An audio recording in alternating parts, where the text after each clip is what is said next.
All right. Good morning, ladies and gentlemen, and thank you for joining us this early in this wonderful Concours weekend here at the Inn at St. John's. We thank you for joining us, and this is a fantastic turnout, and we're going to talk about some really exciting topics this morning. I wanted to go over the agenda for the morning so you know what to expect. This first seminar is all about the unrestored vehicles in the marketplace. We're going to be here for about an hour. We've got about a nice 40-minute presentation. We're going to discuss some great cars. Then we're going to leave some time for some Q&A. We'll have a roaming microphone around. I'll just ask that you raise your hand. The microphone will come over to you. We'll be able to address your question with the panelists. After that, we're going to take a quick intermission to grab some refreshments, and we'll return to talk about this Buick here in front of us and how we want to preserve or conserve it going forward, and that'll be done by another panel of experts around 10:30. So this morning, it's all about the unrestored or the barn finds or all of these fancy terms we're hearing out there these days. We're going to try to define those for you and give you some better information to maybe make decisions about your personal car, maybe to buy something, or what to do with a new restoration project in your future. So, as I mentioned, this morning's seminar, we're going to be addressing the unrestored vehicles in the classic car market. I'm joined by an expert panel that's really going to dig into some of these cars that we've seen sell at the auctions, give you some backstory behind those vehicles, listen to how they catalog and categorize these cars to help you sort of frame your own decisions. But first, let's go through some introductions and we'll get away. My name's Adam Martin. I'm the Vice President of the Hagerty Institute. My background is actually trained at McPherson College in how to restore cars. I've had a nice career in the restoration industry, and I've been with Hagerty about 10 years now, and very delighted to be here and be able to host this panel discussion today. To my immediate left is Keith Martin, the publisher of Sports Car Market. Thanks for joining us, Keith.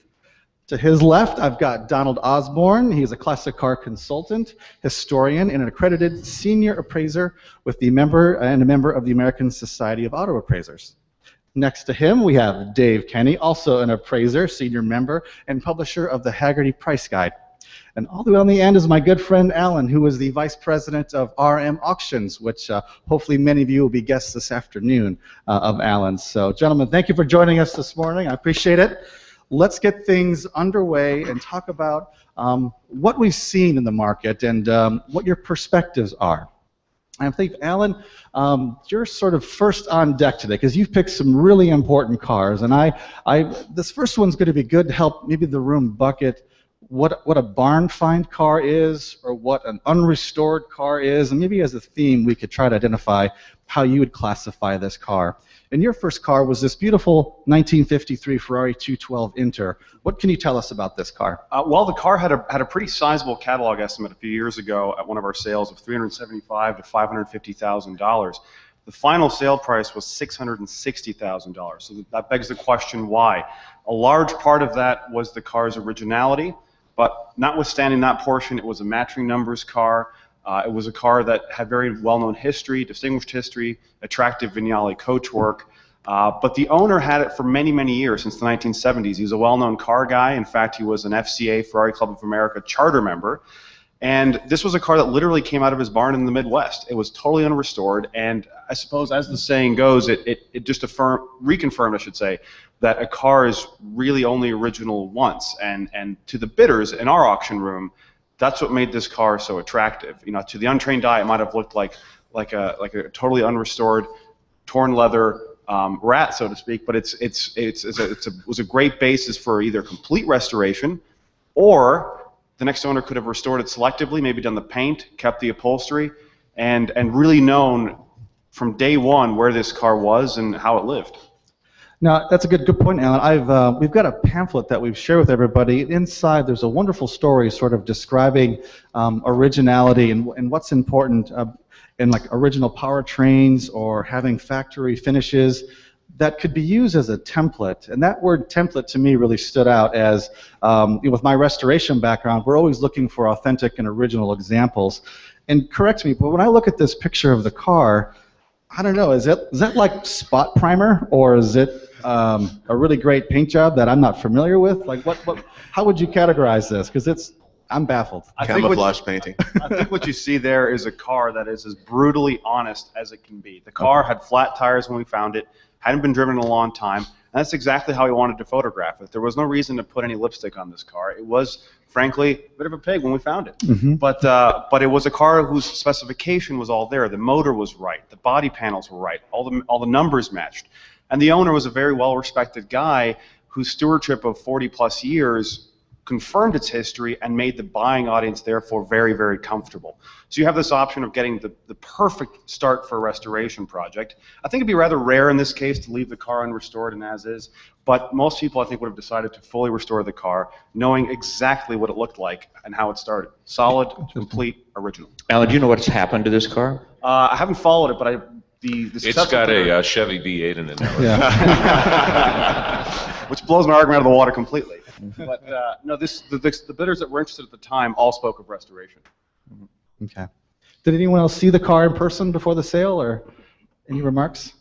Yeah, one of the things that also happened at this time is that there was not a lot of interest in the market for a very long time in the road-going Ferraris of this era. Everyone was very interested in the race cars and the road-going cars, and this one was the Touring Motor Show car. Did not have a lot of interest. People saw them as sort of very nicely dressed little trucks. And this is just about the moment when people started to become interested in these cars and realize that there aren't very many of them and they are all individual cars. So I think that also played a big part of it as well in the result. Absolutely. I think the originality factor has really only gained a lot of momentum since then. It was a surprising amount of money, $660,000, but it was a rare car too. So I think rare, original, that little fraction of the market is so correspondingly small that it's generated a lot of interest. And in a car like this, when you're going to restore it, you want to make sure that it has all the little bits that Vignale put on it, because you don't want to have to make all that stuff. And this car, even in the primer, had all the little bits, so that made a big difference. Got it. Yeah, I think we're going to touch on these same points with nearly every car that we look at today. Right? I think one of the things that when we talk about value all the time, and we say, gee, did that make financial sense? They could have bought a restored car for less or something. What you have to keep in mind is the people who are buying these cars, they don't have a problem spending an extra couple of $100,000 to know that they're the first ones in, to know they have the satisfaction of saying, no, most cars like this have been badly restored. If they've been restored, they've been badly restored once, twice, 3, 4 times by this point in their life. And as you know, the big nightmare for a restorer, if they're not familiar with the car, is what is correct. Yeah. You know, where do you start from? And at least here, you can say, oh, I'm starting, this is the right hose, it looks to be the right hose clamp. You know? And to a thoughtful collector of means, it's not about the money, it's about having something when you're done that you're proud of and you can feel is a properly done car.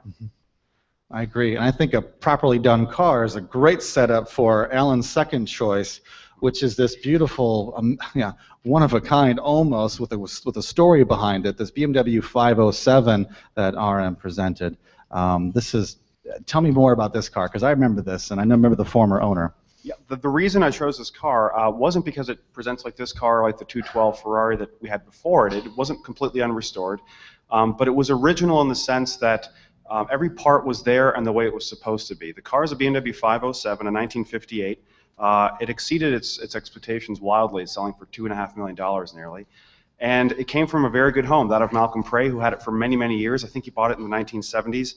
And before him, it was owned by a gentleman by the name of Friedland, I believe, who we understand drove the car in races and rallies, which was unusual. We never heard of a 507 that was driven competitively.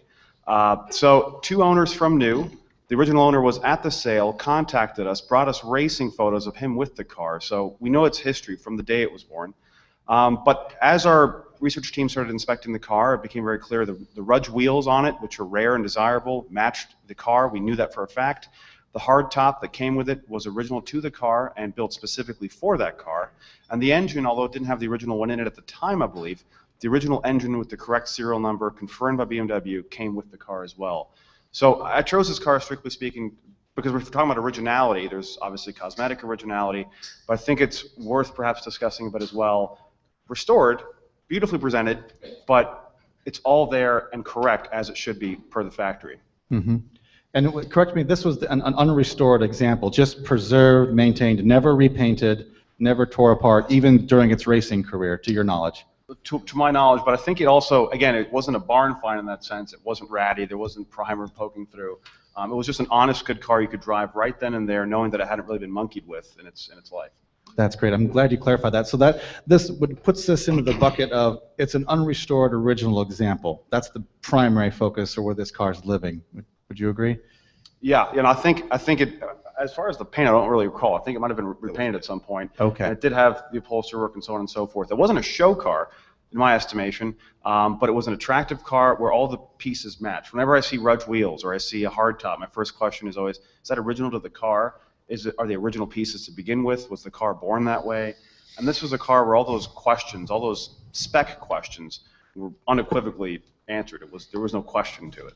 Well, it's interesting, and I'm glad that Alan chose this car because something that I wanted to talk about, and the two cars that I chose don't give me a chance to, which is an idea of something that in Italy, they have a category of cars which they called conservato, which literally means conserved, which is something that I really like to get people here more to think about. This is a car that's never been abandoned, parked in the corner of a barn, left in a field to rot. It's always been used. It's always been used as a car, as it should be, but as things wore out, for instance, a dark blue car, the paint fades. 1950s dark blue car. You get it painted. Again, in the correct color. You wear a hole in the upholstery, you get it reupholstered. In the correct fabric or material and in the original color. And you go on. It's been used as a car and maintained properly as a car all the time. So I think that there is this sort of category. It's not restored, certainly, but it's certainly not original, as in these are the factory finishes. But they are factory type finishes in a car that's always been respected and maintained. And that's something I think that we need to look at and have more respect for in the marketplace and understand better. Because there's this, well, we're going to talk about this today, but the big sort of gap between super shiny restorations from big shops and cars that are completely original. These cars sort of fall in between and don't get the respect they deserve. To Donald's point, I don't think we have the language for that quite yet, and I think that that's something that will grow out of it, and that's something that we need to look at the art world to find that out and to work with what their terminology is. Our works of art go 100 miles an hour, and that's kind of a problem because they don't hang on walls, so more things can potentially happen to them. And I think that, we can all agree, everyone in this room can agree that a painting is not the same painting after it's been damaged and restored, and any art historian will tell you the same thing. And this is something that's rather new to the car world. It wasn't more than 15 years ago that if you got a name your favorite car and you had the money, the first thing you would do is restore it back to new.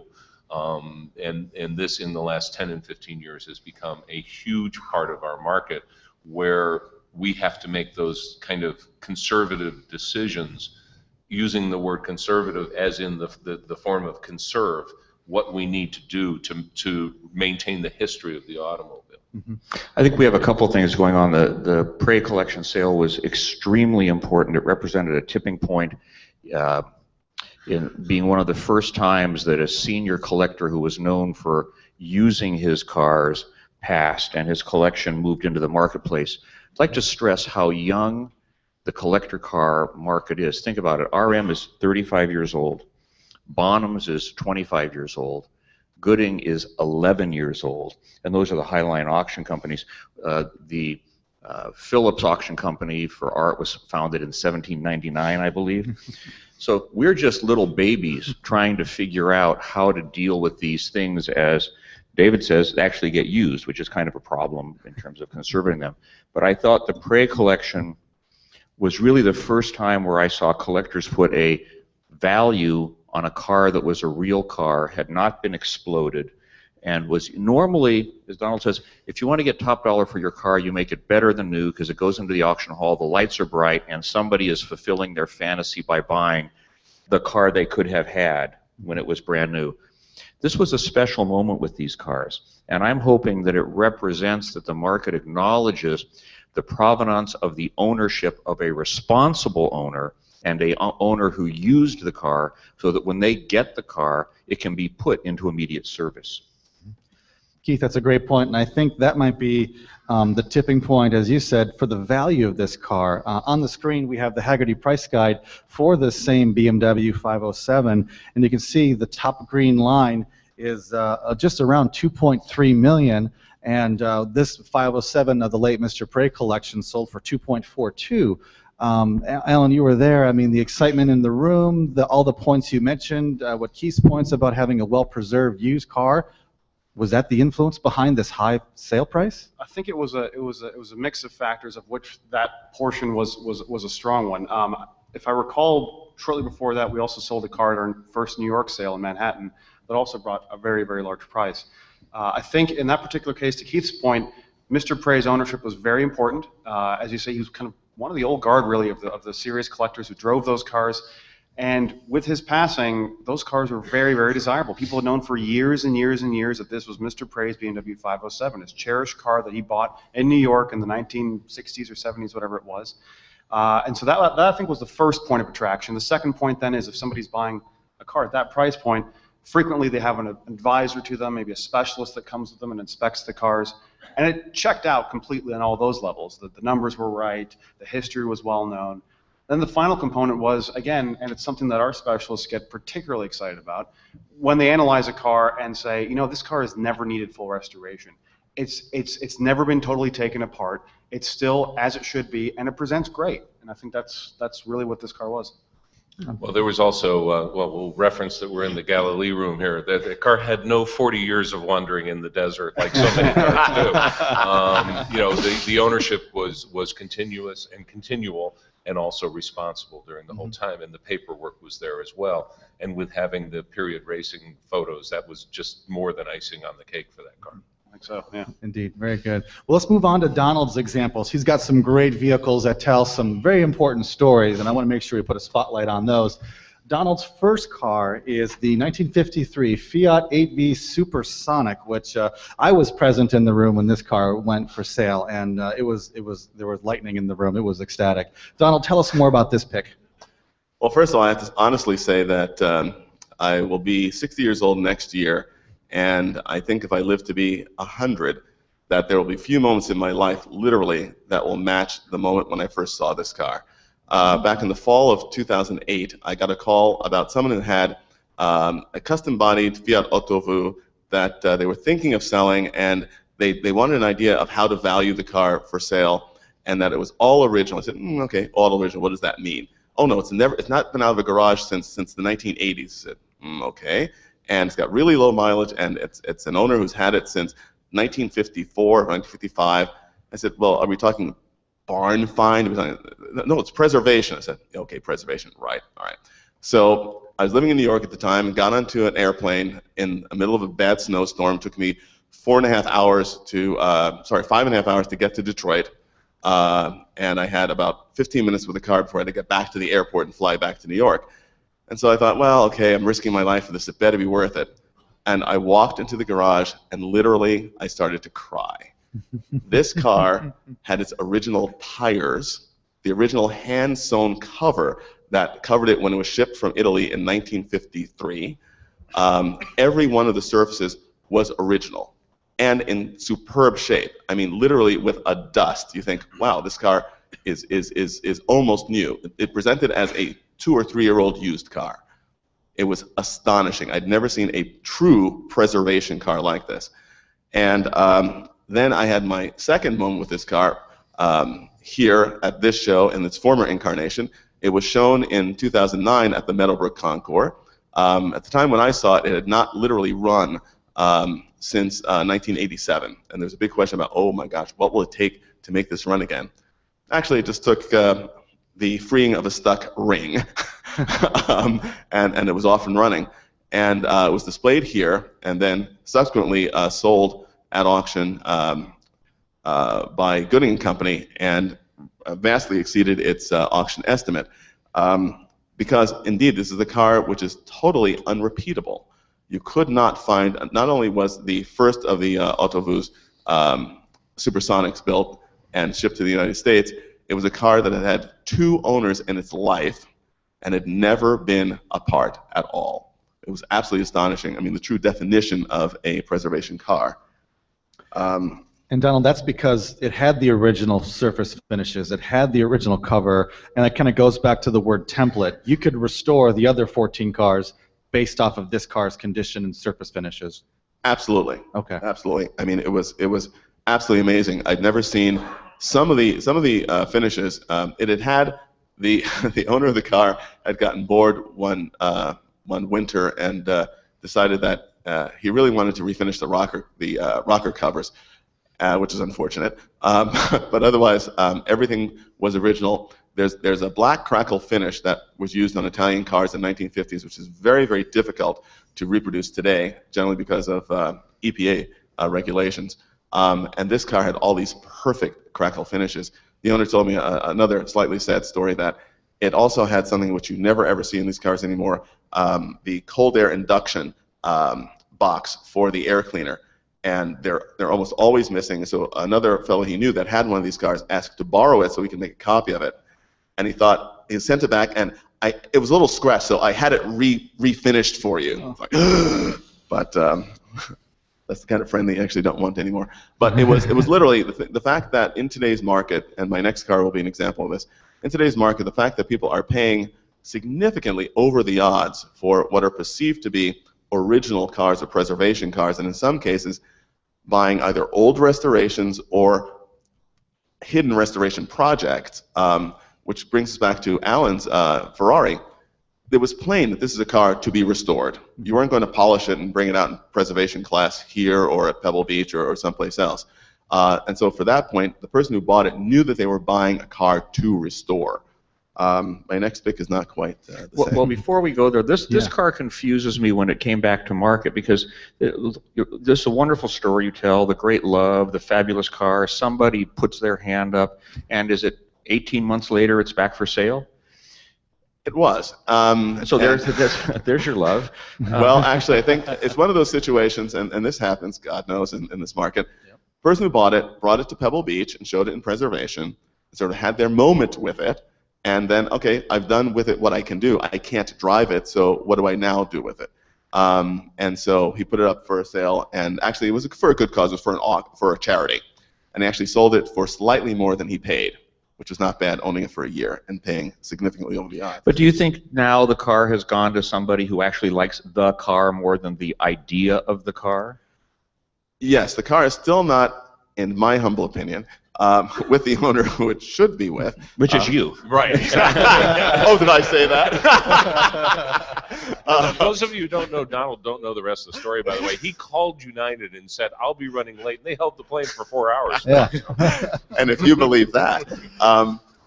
No, I think that there still is the owner out there who will actually, and this may sound sacrilegious, but the car actually should be used. It should not be abused, but the car is perfectly drivable and should be driven. It shouldn't be driven across the country, but it should be used. It shouldn't be locked up in a garage again for another 20 years. And the owner that has it now has got it locked up.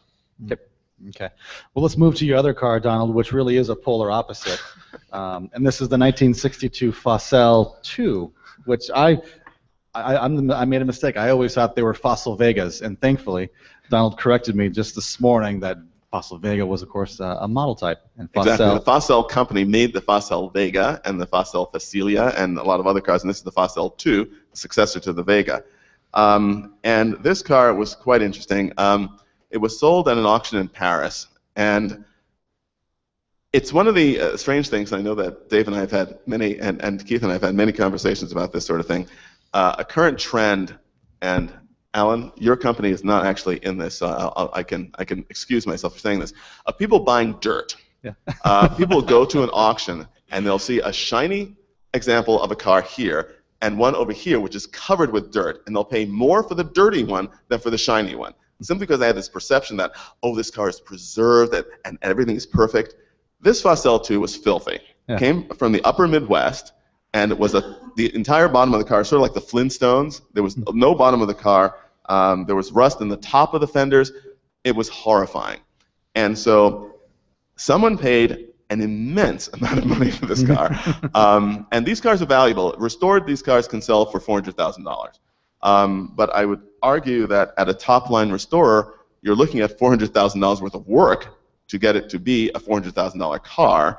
And so the math doesn't quite work out there. And it's not as if this was like the 212 Inter, an honest car that presented itself well. All the warts are there, owned long term by somebody who understood the cars and knows the cars. This is a car that had been left abandoned. So it wasn't the result of long-term stewardship. It was just that somebody didn't want this car anymore and didn't have any place to actually properly store it. And the fact that there are people who do go out and pay over the odds for dirt, when it can be dirt over an old restoration, dirt over an incorrect restoration, dirt alone does not make a car interesting, and that's something that you really have to watch out for in today's market. I must say I had an unrestored, I think it was a 60 Mercedes 220 SE Cabriolet that went to another auction company, and it was all covered with dirt, and when they pushed it in, they got handprints, and they said, "Don't worry, we have some dirt to take care of those handprints." We have fill in dirt. The dirt man. Yeah, I've actually been talking to some appraisers around some of the top line appraisers, and there are people that actually want them to make their cars look dirty, and so far they have resisted the urge to take those calls. But cars also, and we've seen this actually, I know that Dave, you've seen this in the UK a lot, and I know you've seen this as well, Alan and Keith, where people will do a restoration on an old race car, and they'll restore every bit of it, they'll repaint it, they'll put new gauges in, everything, and then they will put patina on it.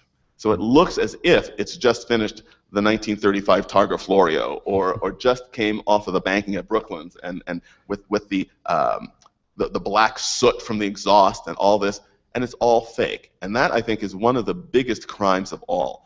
Cars should present honestly, if they are like this Buick presents honestly. They should wear either their honest use, or they should present properly as a fully restored car. Dave, let me ask you a question. If you were to approach this car, maybe from an appraiser standpoint, or to educate the audience, and then to follow up that visit with the car to put it into the price guide, would you categorize this car as the unrestored, something, the template? Is this the barn find, the neglected, that deserves a restoration? And then how would you price it? Because the Hagerty price guide gives some really impressive numbers as to what it could potentially be. I think the first thing to do is we need to make sure we define our terms. Survivor cars are that. They are cars that have survived against the odds. Barn finds largely are what we used to call parts cars. There are some wonderful barn finds out there, but a lot of the time it's the dream of ownership that it's what Keith for years has called the red mist that comes over you at the auction every once in a while, sometimes aided by auction juice, also known as alcohol. Right.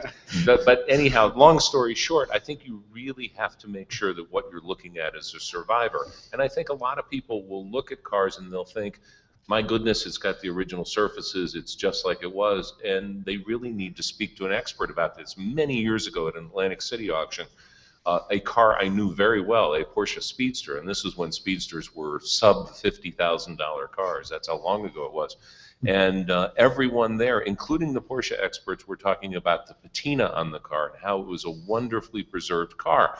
Well, I had taken that car to the body shop to have it painted when I worked at a dealership in 1974, and the wonderful vinyl that was irreplaceable was from Seatco in Arlington, Virginia. So I buttoned my lip. I wasn't involved in it at that time, but people who should have known better thought it was an all-original car. So you have to be very, very careful about that. I guess you have to define your terms and make sure what you're looking at is truly a survivor. And go ahead, Alan. Well, I was just going to say, to your point, when you say, sometimes I think it depends on who's inspecting the car, certainly, and an older reupholstering job might actually view to some as an original upholstering job. What helps there, and what's the first thing we always look for as well, and the gentleman on this panel as well, is the history file. Is there any documentation that comes with the car and anything that will corroborate what you see before you? So if you see a car that's really original, almost impossibly well preserved, and the mileage might suggest that, well, that seems to make sense. It's a 5,000-mile car. It's 50 years old. Probably never got driven. Odometer readings are, in my opinion, are extremely difficult to corroborate, and that's where history files, maybe looking for original service records that date back to that time, really help. And if the documentation is sound and it supports what you see in front of you, that's when you start having those open and shut cases that are pretty clear. But as you say, the best of them get deceived too. I'd like to ask, well, before we move on, Donald, you talked about the Facel here. First of all, did anybody in this room buy this Facel Vega or this Facel 2? Okay, we're safe then. So, you know, some people, like the person who bought the Ferrari 212, that you would say that's pretty smart buy. Fiat 8V, pretty smart buy. So, is this ridiculous? This Facel 2? If somebody always wanted a Facel 2 and they always wanted one that was that blue color and they always wanted one that had lived in Minnesota. This is not blue. This is dirt. If someone wanted the car and has no intention of ever selling it, then I guess it was an okay buy if they could afford to do it. It was not. That's a no. Senator, I have no recollection of that meeting at all. But that's really part of what it comes down to, because people, you know, when you buy things, whether it's furniture or cars or paint, you can be smart or you can be not so smart. And you can, what we say often as a motto is buy, repent, learn, move on. And so we can look at this, and I think it's fair to say that this is just kind of a goofy buy. It was good for the auction house, good for the seller, but really there's no logic behind. You could go buy another one and be miles ahead. Absolutely. When the very last thing, when you also consider the fact that the consignor of this car was an American who actually shipped the car to Paris to sell and made out. So that was amazing. Got to find the right market for the car, I guess. Dave, we're going to transition over to some of your picks, and I think in my career in the automotive world, your first choice here really kind of set my landmark for what you might call a survivor or a true unrestored original car is, and that is the 1911 Oldsmobile Limited. I think this was the shot heard round the world of an automobile, and as a matter of fact, it was on the cover of Sports Car Market magazine. Not a sports car, a 1911 Oldsmobile Limited. It was that important that everyone who saw this car looked at it, and I think it was the tires that did it. It had the original kind of outline of cloth as tires, and it came with a full set of tires as well, a second set. This car was always in Pennsylvania, always owned by, since World War II, had been owned by a museum. It was sold to a gentleman who also has a museum also in Pennsylvania. I think the Pennsylvania connection was huge. But this car was worth and sold for quite a bit more than a restored Oldsmobile Limited of the same year. And I think that was the astonishing part. This car, such a large car, I mean, you know, actual size, it makes the Buick look small. And such a presence in Hershey, very well displayed at the RM sale in Hershey. And it really became kind of our first, maybe, poster child for survivor cars. And it really was the car that made everyone stand up and take notice.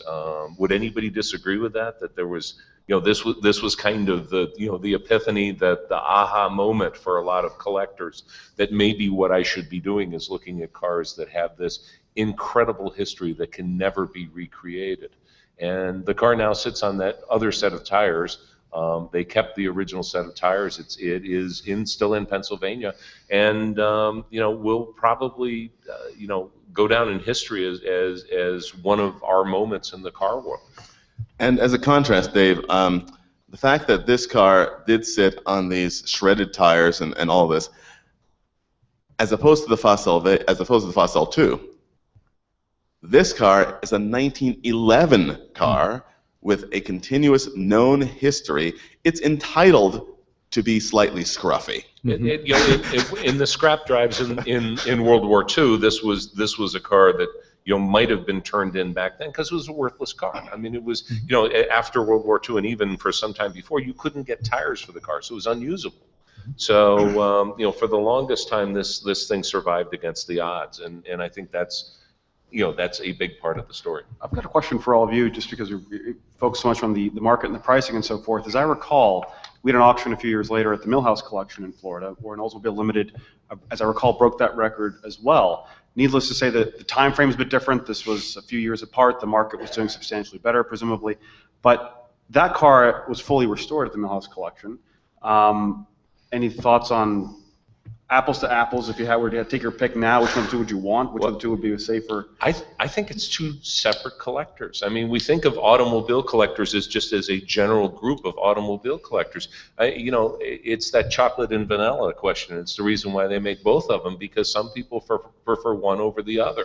And so I think that, you know, I don't think this car, you know, and also a Oldsmobile Limited at this kind of money is a stupid buy, you know, for this kind of money for this perfectly preserved car, nor is it for a completely restored car. Mm-hmm. And the Millhouse cars were almost all to a T. They were very well restored cars, and again, very well presented in one of those, you know, kind of magical moment sales that might never happen again. That was a fun sale to attend and record-breaking in many ways. So. Well, one of the things that, however, Alan's question brings up a very good point and a great challenge to people like me and Dave as appraisers, because, and even frankly for the Hagerty price guide, we have the levels that we all use: 1, 2, 3, 4, 5, 6.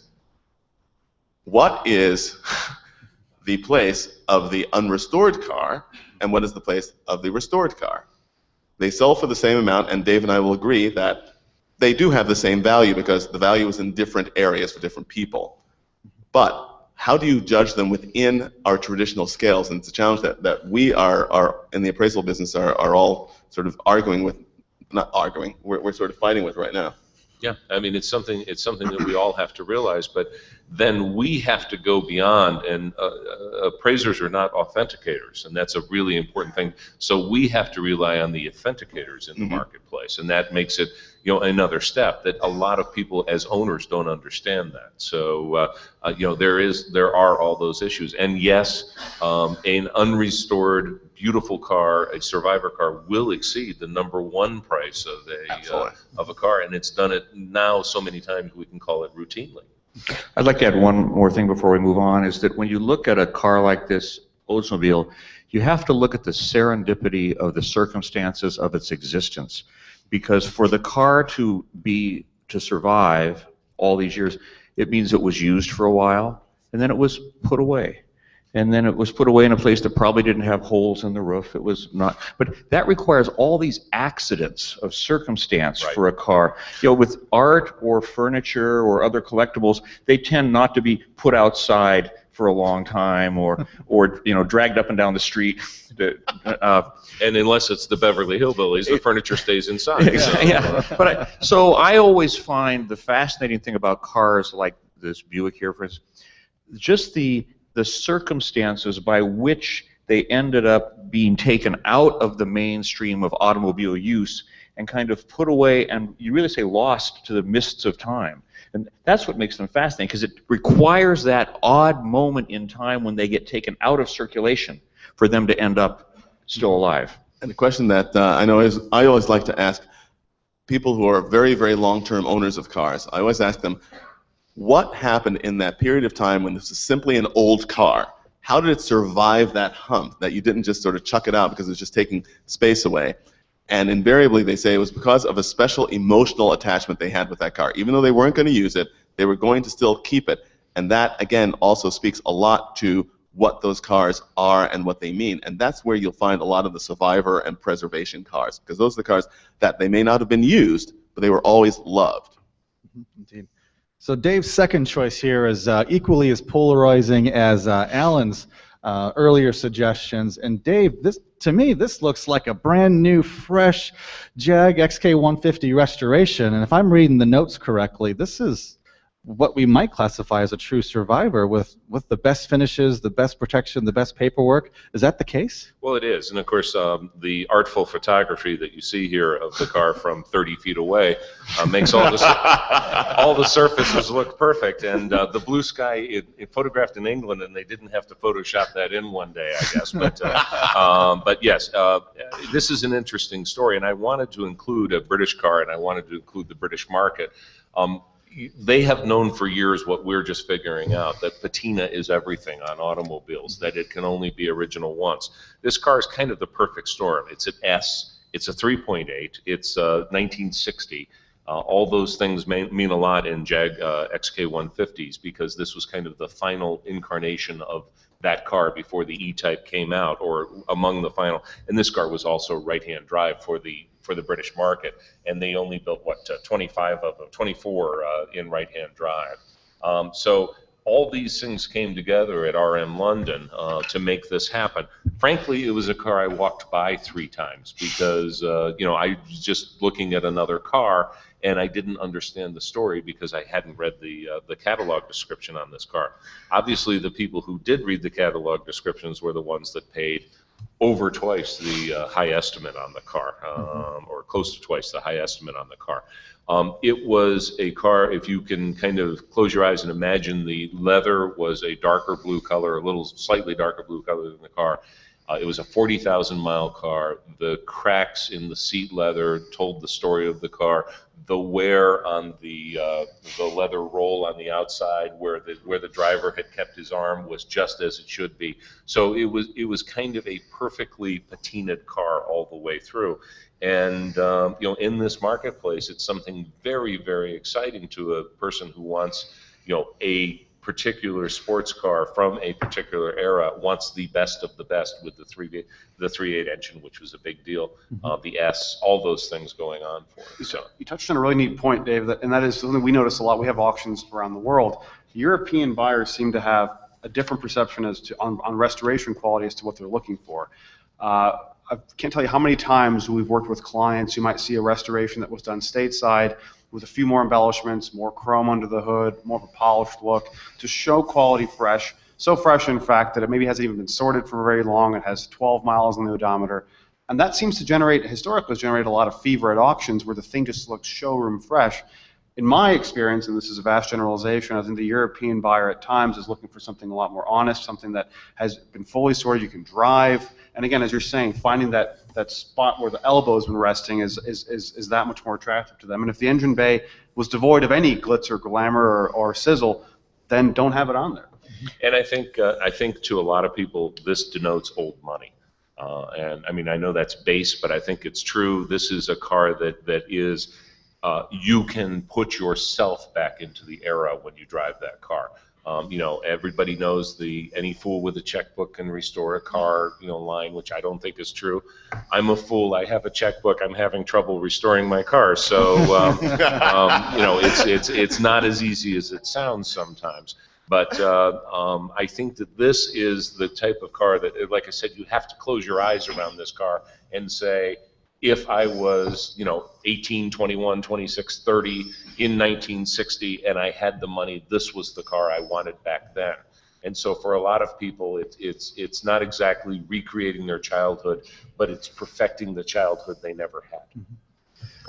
Now, there's one other thing I wanted to add about the, Alan mentioned the difference in tastes in the markets between the UK and Europe and the US, and it's absolutely true. However, we must remember also that the patinization of restored cars was also started in the UK and Europe. So let's keep that in mind. Creative patinization. Exactly. But also, Patina are us. but there's also the fact that, especially in the UK, they have an attitude about the cars and the use of cars that is in many ways very, very healthy. In other ways, it's slightly psychotic. You will go to some of the UK sales and you see ads for cars in the UK that are a pile of rust. And they think, this is just one winter's restoration project. Swell. So, I think for a lot of people in the UK market, this car probably presented to them like a #1 on the lawn of Pebble Beach car. Wow, this is amazing. It's all there and it runs. There's no missing pieces and it's not falling apart right there on the auction floor. I got to pay for this. So Dave, let me ask you a question. This, so far out of the vehicles we discussed, this car presents the best with all the original surface finishes, the documentation, the ownership trail, and we see the final price at being $490,000. And on the screen we have the Hagerty price guide, and our #1 pristine restored car is hovering around $125,000, $130,000.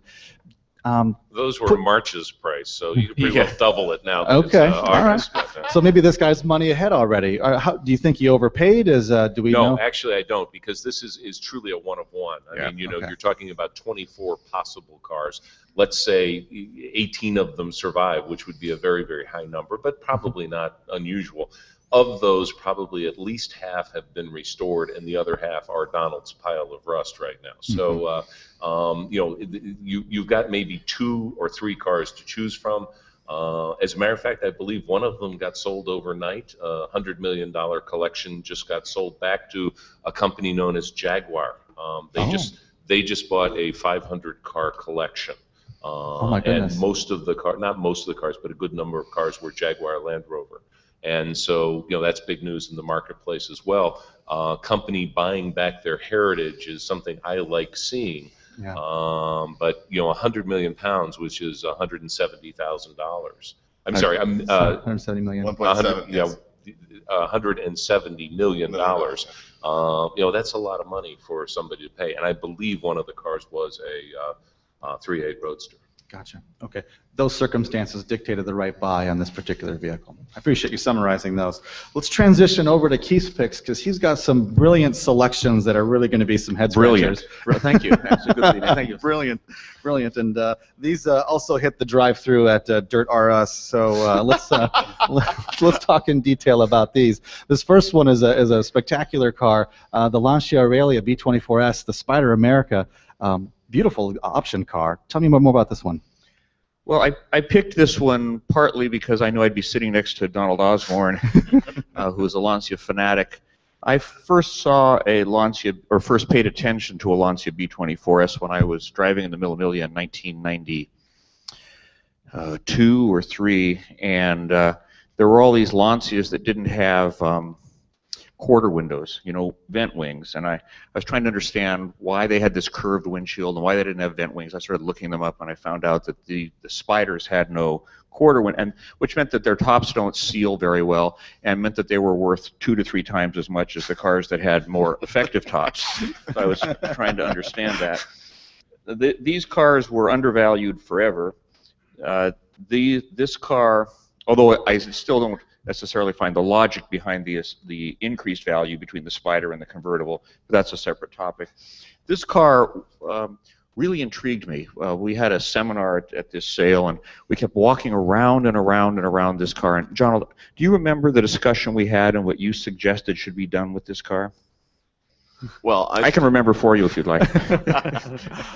I was in the outrageous minority opinion that it was a really, really, really terrific restoration candidate. And people saying, oh no, this is a preservation car, this is a preservation car. This is for the next panel, actually, so I won't go too far into this, but determining tipping points. And I thought it was a really interesting contrast, because I think this is the year that RM had a restored car. Mm-hmm. And so I actually wrote in Sports Car Market a profile profiling this car and the restored car, which sold for within $40,000 of each other. Right. I don't know how original this car was. Had the dash been repainted? So there was a few things. Yeah. But and they made a few hundred of these cars, not many. 240. Yeah. So this is my human Wikipedia right here. When I look at a car like this, of which there are so few made and so few remaining unmolested, as it were, to explode it and then bring it back and make it one of the many restored cars. See, when you restore a car, you're no longer looking at the car as it has lived its life. When you restore a car, now you put it in a row of other restored cars, and you're looking to see which car has the most screw heads that are all fit the same way. They're competing for a degree of excellence. They're not sharing their lives with you. And even if this car had been altered or modified some over time, I would argue it was one of the most original Spiders in existence. And because of that, I think you could mechanically refurbish it. I think you could clean it up. But I think it's such an amazing template that it'd be a crime, just a crime to explode that car and fully restore it. Well, I probably have to be indicted, but it was a very again. I've just gotten off. This is it was a very original car, but the problem would be that you could do what another expression I absolutely love, and again, who here is from the UK? Anyone from the UK? Okay. I apologize, but this wonderful expression, a sympathetic restoration. I always wondered what that meant. envision this restoration shop with very low lighting and new age music playing and sort of incense in the corner and everyone's speaking very softly to the car. Yes, we're going to take you apart now. Donald, what I wonder about is what's an unsympathetic restoration? Exactly. Well, actually, you get to see a lot of those on TV these days. But it's the idea that you would have to do enough to this car that it would no longer be, actually it wasn't terribly original now, except for the fact that it hadn't all been apart. So yes, you could paint it, you could rechrome the bumpers, but for what most people want in a preservation car, this is too far gone, its finishes are too far gone to preserve. You wouldn't want to preserve bad old finishes. But you wouldn't necessarily have to take it apart. The shut lines, the body fit was amazing. I don't know that you wouldn't want to preserve bad old finishes because that's what this car is now. It's lived its life. I think you could kind of dust this car off and you could have it's telling you the story of its life. Why would you take away the identity that it's had and developed over its years on this planet to make it look like any other restored Spider? I'll tell you why. I've got a very good friend who owns a truly original Spider, never been painted, always been well maintained. He showed it on the lawn and won second in class at Pebble Beach, but he drives the car. He's always driven the car. He's owned it for 30 years. And it is the Spider America equivalent of that Autovu.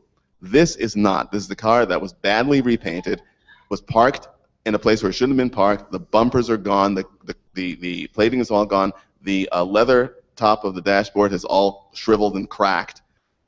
Those are surfaces that are not worth preserving as a template. Yeah, let's just remove it from the planet then and make it one of those perfect cars. Let's just punish it for the way that the previous owners have treated it. Yes, Your Honor. Yeah. I think a quick Go ahead, Alan. Yeah. point is worth mentioning quickly. What you see to your right here is the Hagerty price guide, which I kind of study religiously when it comes to looking up what the pre-existing values are, sales records for these cars. And a lot of the cars that we're referencing are sold at auction houses like the one that I'm with. And the catalog estimates that you see printed, those are, just for your reference, are debated pretty vigorously inside those companies. Because sometimes there there isn't always an easy template to say, well, there's 500 of them sold, 300 of them sold in the last year. There's a pretty easy understanding of what a Jaguar E-Type is worth these days. But when you're talking about a Lancia Aurelia B24S, there aren't many built. They don't trade hands all the time. And in those areas, there are different levels of preservation, specification, attractive colors, you name it. And so when you have those one-offs, those cars that you just don't ever see, like let's say the Olds Limited when it came up for auction, it's very difficult to say, what is this thing going to bring, right? Yeah. It takes years of experience, I suppose, but it is a bit of a guessing game too.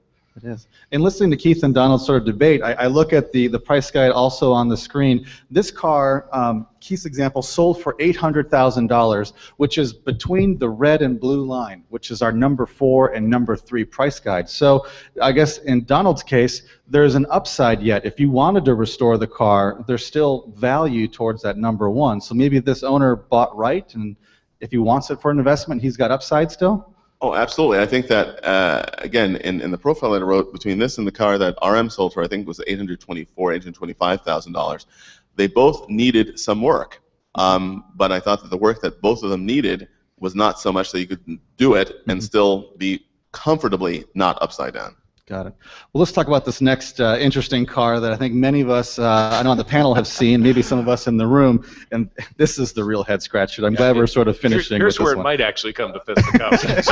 This one might. Keith, give us the full backstory and give us like the virtual walk around this car. I think it's really important for the audience. It's not even so much virtual. This car represents pure BS and hype to me. Marketing? Don't block yourself, Keith. Express your feelings. I really did anybody here buy this car? Sorry, I forgot to ask. It's mine now, Keith. It's yours, yeah. Okay. Did anybody here sell this car? Good job. So, I mean, I like Ferrari. I like 330G. Nice car, good driving car. Not a supremely rare car by Ferrari standards, and also no shortage of properly done ones. So there's no mystery on how to do a 330 GTS.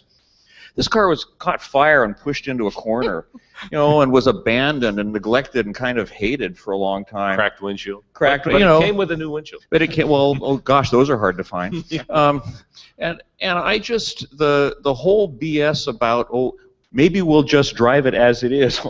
That's nice, with kind of like a barbecue grill in your back seat for the smell of the charred leather to come back over you. This was just a beat up, burned up old car that somebody paid a lot of money for reasons that I find incomprehensible. But more power to the seller and more power to the auction house, because they got a lot of money for it. But it's not a car that interested me in any way. Yeah, someone bought the dirt. I mean, that's what this is all about. The charcoal. The charcoal. The romance of, oh, this car is very original, which it was. It had never been restored yet. Just burned. Just burned. But that fact that the people who thought, as Keith just mentioned, that, oh, I'm just going to sort of get it running again and drive it just the way it is. Well, you couldn't actually legally register it with the smashed windshield, so you had to put the new windshield in. And as you said, unless you like the smell of engine fire, you probably want to do something about that. And then actually the chrome on the bumpers was actually sort of bad, which had nothing to do with the fire. It had to do with the abandonment of the car after it was pushed into the corner of the garage. So it just didn't make a lot of sense to me at all. How do you think the car would have done if it had never been exposed publicly in this condition? Somebody bought it, fully restored it, and then it was presented at auction as, oh, that was that car that had that horrible The fire. exact same money. Exact same money. The exact same money. $2 million.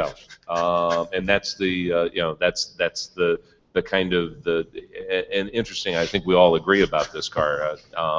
Alan, you haven't spoken up, but I'll say the same thing. I just didn't get this car.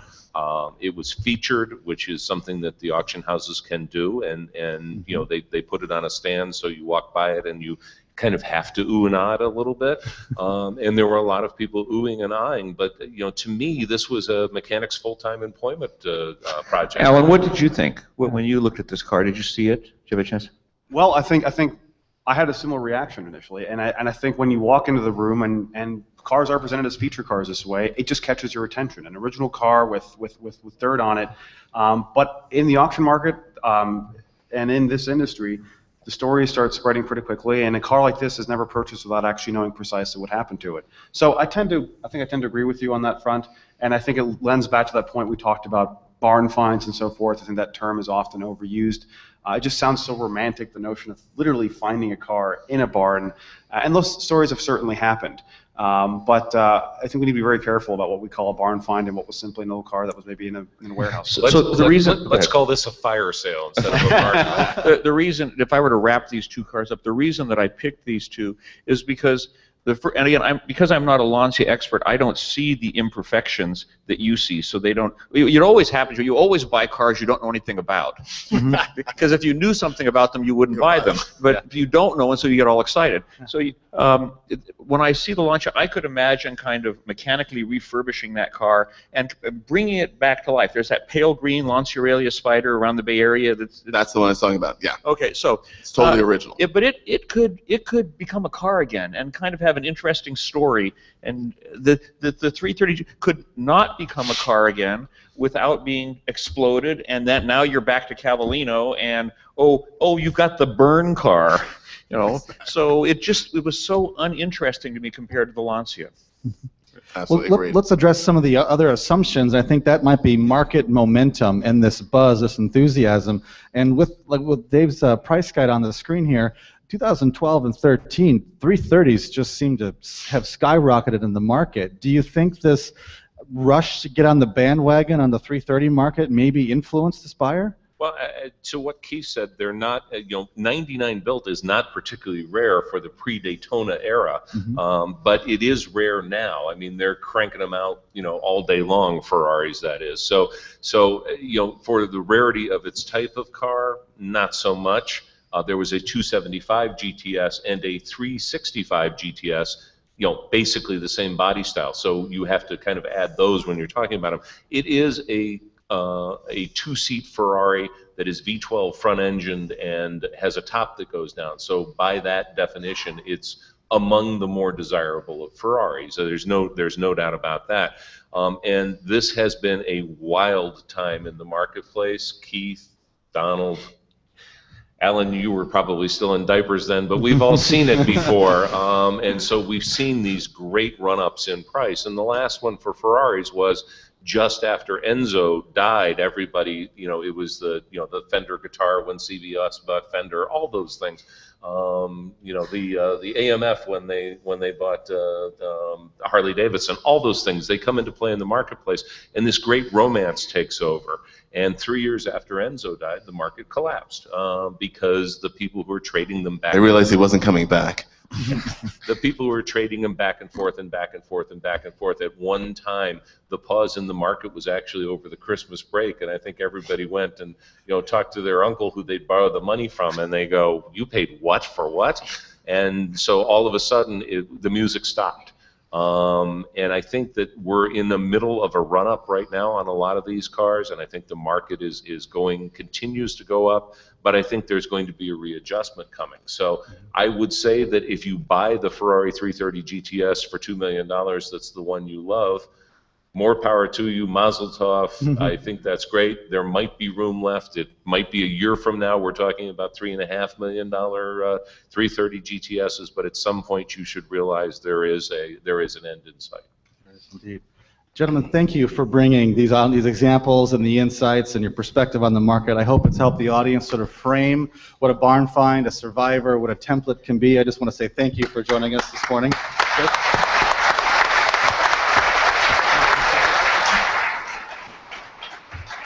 We ran just a little bit long than I expected, but we've got time for 2 questions. I need to allow for that intermission and stuff. So Jenny's over here with the microphone. This guy in the middle had his arm up on the yellow sweater.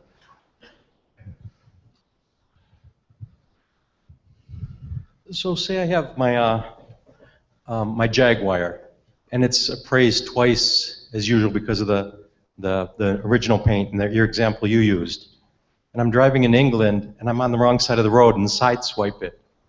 What's the impact of insurance and value at that point and correcting it? I mean, the car is insured for full value with Hagerty, say, but in a situation like that, you can't replace it, per se, and it will be worth half the value when it's done? Or how do they, any thoughts on that? Well, it's basically a question about... Another thing, too, you said drive them, and we love to drive them, too, and I will drive this kind of car.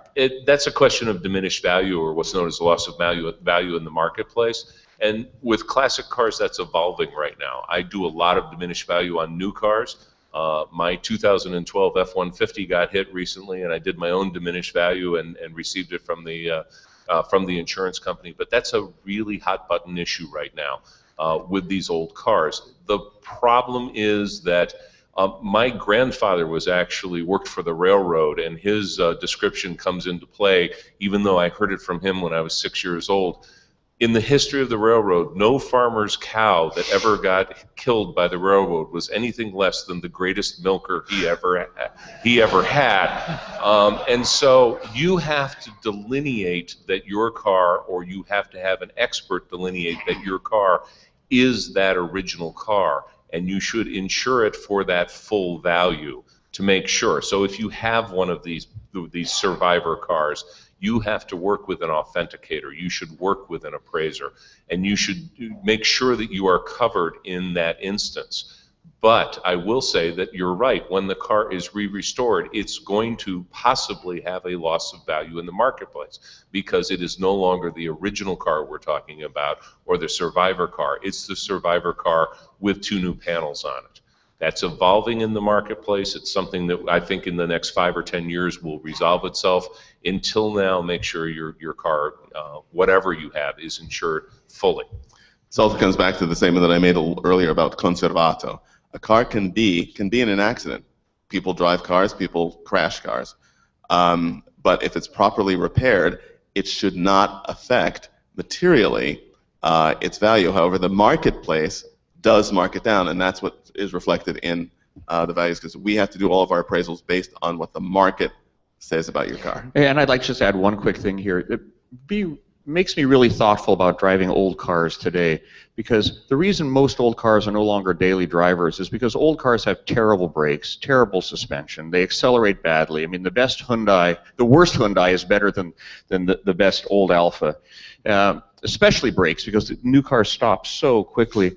I had a 633 CSI that was an all original paint car, really lovely, and I was driving it downtown, and some young woman in a Fiesta sideswiped the car, and not a bad deal, but it had to be repainted on one side, so I just sold the car because I didn't want it anymore, because I loved it because it was all original paint, sweet, and nice, and now the repaint was excellent. You could tell, but it was, I didn't want the car anymore. So be thoughtful when you take your old cars out that you're really driving a piece of history and everybody else on the road is trying to hit your car. One more question in the room. Jenny, your choice, you're close. Yeah, go to the left.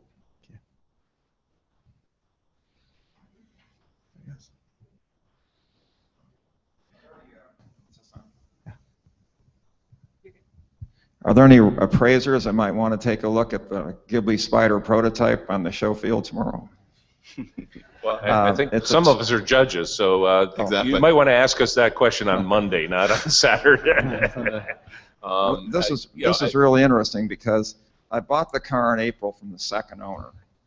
It was sold as a used car in October of '69. It was used as the company show car at Turin in '68 in October, and Geneva in March of '69. It's unrestored except a repaint by the second owner in the '70s. Original chrome, original top, interior. As far as I can tell, it's never been touched. So, Alan, is there still room for that car in the Monterey catalog? I'll give you my business card afterward. yeah. I'd love to have you stop by and take a look at it and give me your thoughts about it. And any thoughts you might offer now as to whether I should do anything to it. I haven't cleaned the engine compartment. We cleaned the rugs, it's been polished, it's been made drivable again because it was sitting for 28 years in a garage, so it's a garage find, but it looks like a new car almost. Well, I would say this. I'll be happy to look at Donald. I know you're judging tomorrow. I don't. Are you judging tomorrow as well? I'm out. He's announcing. Oh, okay. So I'm sure Donald and I will make our way over to a car to look at that and talk to you about it, and we'd be happy to do that. The old joke in the appraisal office is when somebody describes their car, I usually say, well, hold it up to the phone so I can see it a little better. And this is the same kind of case. Each car is different. And maybe that's another thought that we should leave you with. Each case is different. The story behind the car can mean so much for the value of the car, maybe not in the marketplace as much as you think, but it means so much between your ears. What Keith said about getting rid of that car because he no longer wanted it anymore, I think most all of us have been there at some point, because all the reason that you wanted that car disappeared in one very, very quick second. A bad memory can ruin, what some of the love was on something like that. So I think that you have to look at each of these cars as all having grown that history from 1911 until today, or from 1968 or from 1988 as far as that goes. And so each car in the marketplace is truly different when you're talking about the heritage, the patina, the history of the car. That's what I especially like how you referenced its history. And it seems like you already know when it was repainted, who you bought it from, and presumably you've got a file documentation that goes with it. In our line of work, I can tell you, on occasion, we deal with clients that call up and will say it's a second owner car, it was only repainted once. Well, under close inspection, you find that some of those things don't quite add up. So it sounds to me like you really know what car you have, you know its history well, which I think at the very least is tremendous. We're going to take a quick pause. Our current panels are going to adjourn to the back of the room so our new panelists can come in and get set. Please feel free to come and approach them for questions in the back of the room, and we'll be back here at 10:30 for our second seminar this morning. Thank you for joining us.